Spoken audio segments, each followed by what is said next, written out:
Bonsoir, chers internautes. Aujourd'hui, on va travailler sur la question de l'épargne et du crédit.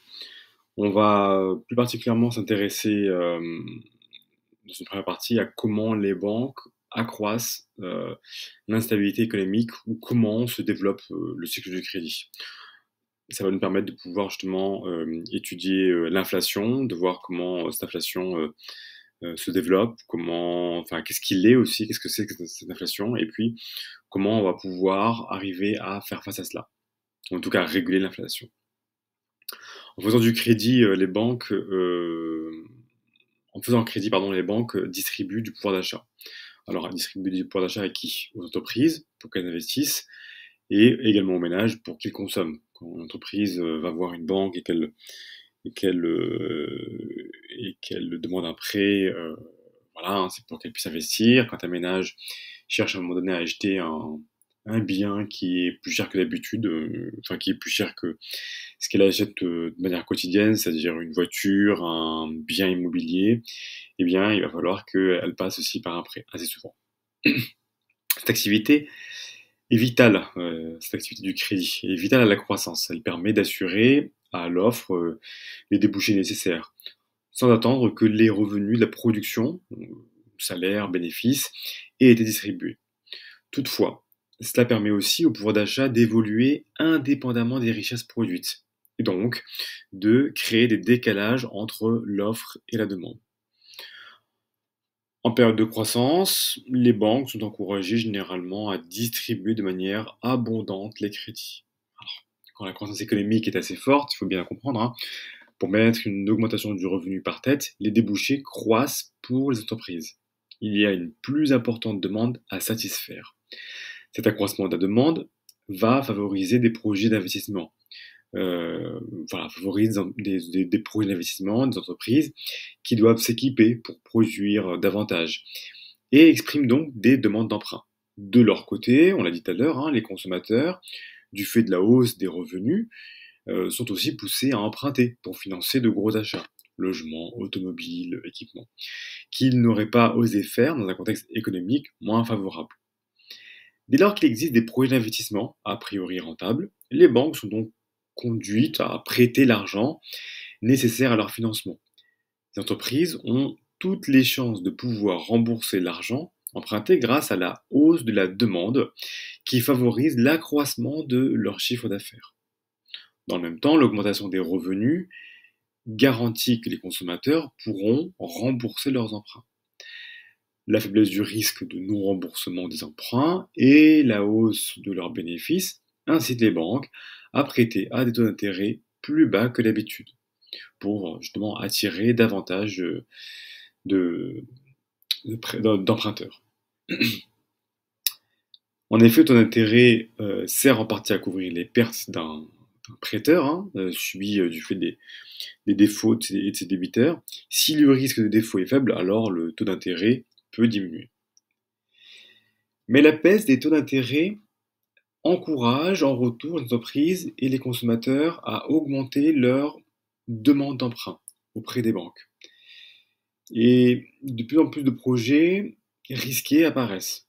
La baisse des taux d'intérêt rend alors l'achat d'un logement ou d'un équipement industriel plus intéressant. Et cette hausse d'investissement et des gros achats des ménages va en retour générer de la croissance, puisqu'il faudra produire les biens ainsi demandés.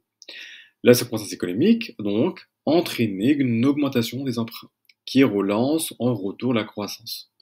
L'activité bancaire a donc clairement servi d'accélérateur de la croissance. Voilà, hein, clairement, une entreprise qui va venir emprunter, des ménages qui vont venir également emprunter de l'argent, et là, on va maintenant pouvoir se développer autre chose. On va avoir le développement des prêts, comment le développement des prêts accroît l'inflation, des risques de non-remboursement. Ça va nous conduire sur une prochaine capsule, une prochaine vidéo à justement à traiter la question du surendettement, la question du chômage qui peut venir aussi suite à ce type de problème qui est en lien, en partie en lien avec un sujet qu'on va traiter maintenant, c'est l'inflation. Une distribution de crédit trop généreuse peut conduire à une augmentation de la demande, si rapide que l'offre ne peut plus suivre, faute de facteurs de production disponibles. Faute de matières premières aussi, hein. Euh, la demande s'accroissant plus vite que l'offre, les prix commencent alors à augmenter sur les marchés des biens et de services. Et c'est ça qu'on appelle l'inflation.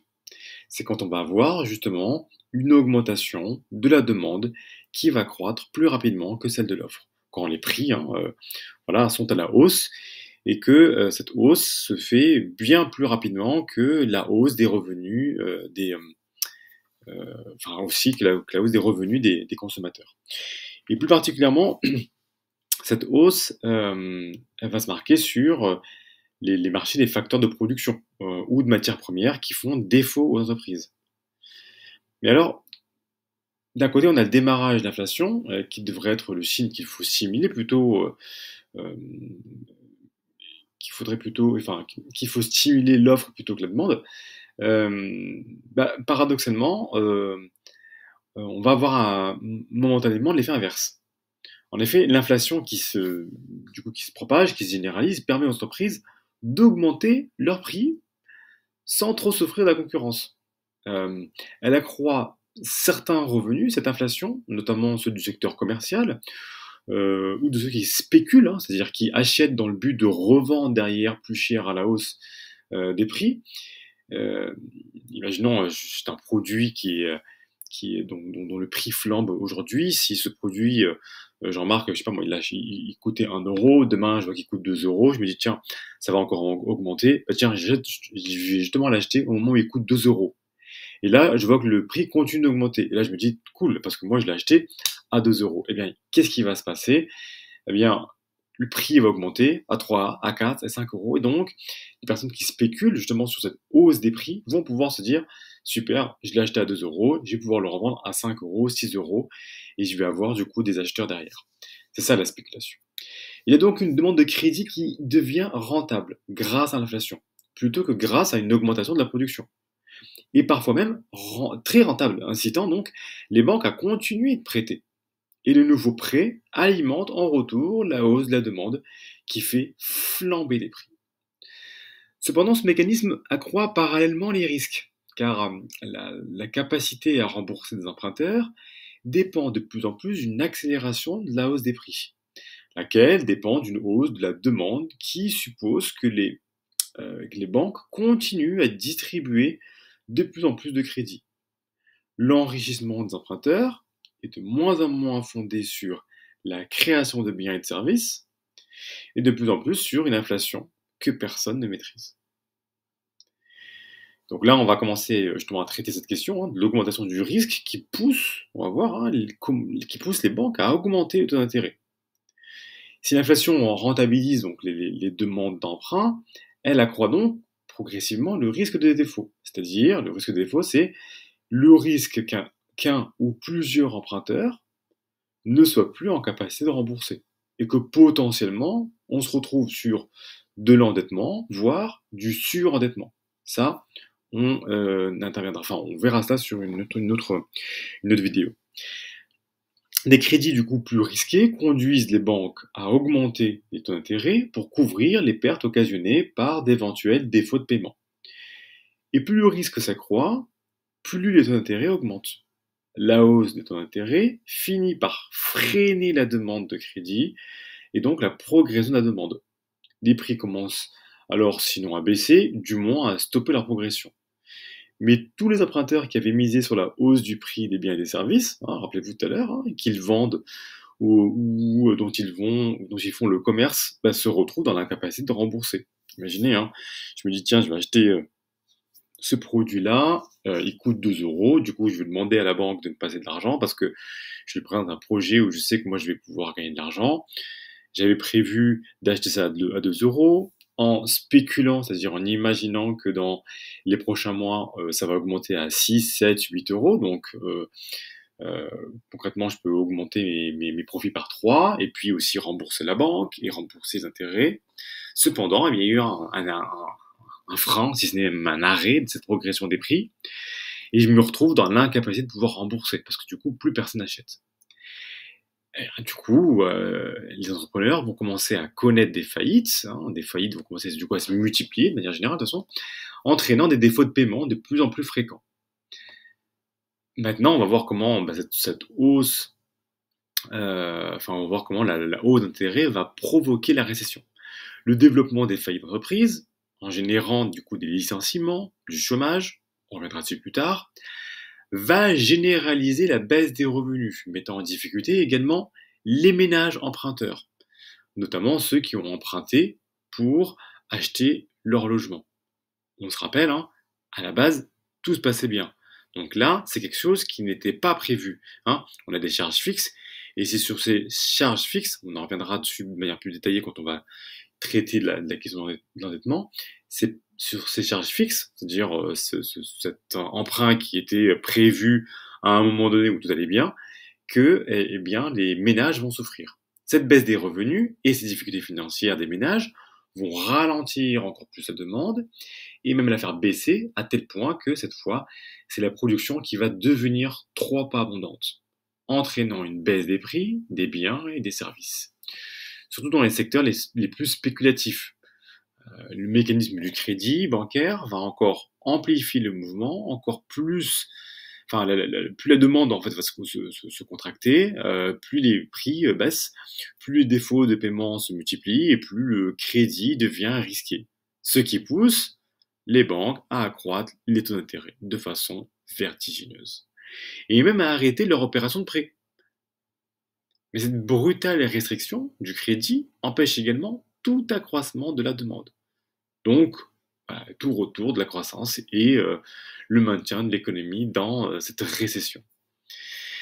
Cette situation se prolonge tant que les banques restent exposées au risque, c'est-à-dire tant qu'elles ont encore des crédits à recouvrer auprès des emprunteurs menacés de faillite ou de leurs revenus. Ce processus d'assainissement du secteur financier peut durer plusieurs années, à moins qu'un facteur extérieur ne vienne accroître la demande et les revenus. Voilà, pour repenser au New Deal, à Keynes, quand on a cette question-là en tête. La crise des subprimes peut du coup illustrer ici en partie la logique du cycle du crédit. Avant que n'éclate cette crise des subprimes, en 2007 aux États-Unis, au début des années 2000, le prix des logements augmentait, signe de la bonne tenue de ce marché qui attirait les acheteurs. Les banques ont participé à ce mouvement en accordant des prêts pour l'achat de logements. Si leur confiance en la capacité de remboursement n'était pas totale, elles avaient la possibilité de se faire rembourser en devenant propriétaires du logement.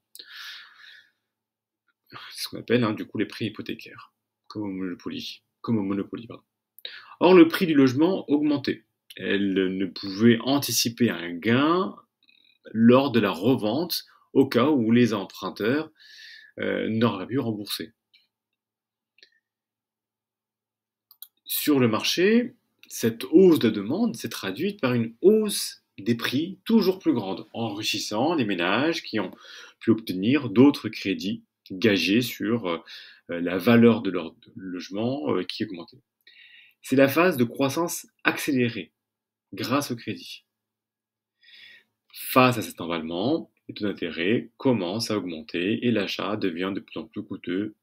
On est sur le même schéma que tout à l'heure, et du coup en 2006, le marché immobilier se retourne et les prix d'immobilier finissent par baisser. Les banques qui avaient misé sur la poursuite de la hausse voient les risques de non-remboursement ne plus être couverts par la valeur des logements, les prix diminuent et avec eux la demande de nouveaux logements, ce qui accélère la baisse des prix et les difficultés de ce marché.